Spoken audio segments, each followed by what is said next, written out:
ku report nga we mwajulidde ezisinga roundabouts ziri ku northern bypass.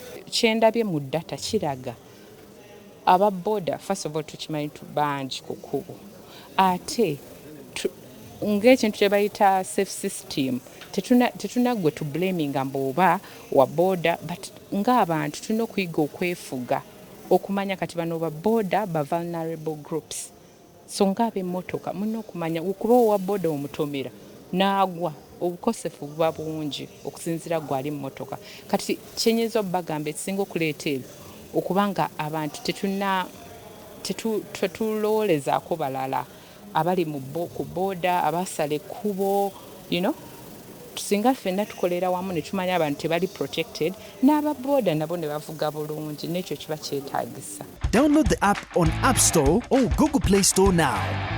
Vision Digital Experience, the future of media.